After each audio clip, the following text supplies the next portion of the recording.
येण्याची वेळ आलेली आहे. येत्या काळामध्ये आपण जर एका निर्णयावरती नाही आलो, रस्त्यावर जर नाही आलो, तर आपल्याला येणारी पिढी माफ करेल असं मला थोडंसं वाटत नाही. त्याचं कारण असं आहे, आता यांनी एक चांगलं उदाहरण दिलं पोलीस भरतीचं विठ्ठलजीनं. सर डॉक्टर साहेब बरोबर, अशा परिस्थितीमध्ये जर आपण रस्त्यावर येणार असतील, घरीच बसणार असतील, तर आपलं वाटोळं करायला दुसरं कोणी येईल असं मला वाटत नाही आणि आपल्याला वाचवायला कोणी येईल असं वाटत नाही. त्यासाठी माझी आपल्या माध्यमातून सर्वांना विनंती, ओबीसी बांधवांना, याच्या पुढच्या ओबीसीच्या मोर्चाला जागा कमी पडेल अशा पद्धतीने रस्त्यावर उतरायला शिका, तर आणि तरच आपली ताकद या प्रशासनाला दिसेल. आणि जोपर्यंत त्या प्रशासनाला संख्याची ताकद दिसत नाही तोपर्यंत कुठल्याही सरकार असो, कुठलाही हे असो, त्याची दखल त्या प्रमाणात घेतली जात नाही.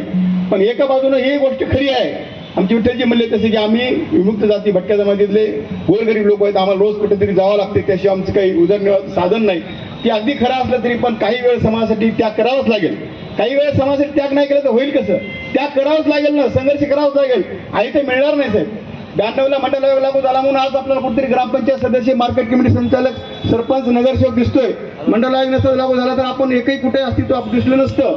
यापूर्वी डॉक्टर गमे साहेबांनी सुद्धा स्पष्ट सांगितलं, थोरात साहेबांनी सांगितलं, सर्वांनी अगदी स्पष्टपणे सांगितलंय. मी याच्या पुढे जाऊन एवढं सांगतो, आता आपण मतपेटीतलं गणित करायला शिका. 65% जर मतपेटी एकत्र आली ग्रामीण भागातली तर काय बदल होईल मी काही सांगायची गरज नाही. त्या चित्र तुमच्या समोर निकालच स्पष्ट असेल. 65% एकत्र आल्यावर निकाल कसा असेल? 51% पास होतो आपण, बरोबर ना? 65% एकत्र आल्यानंतर निकाल कसा असेल वेगळं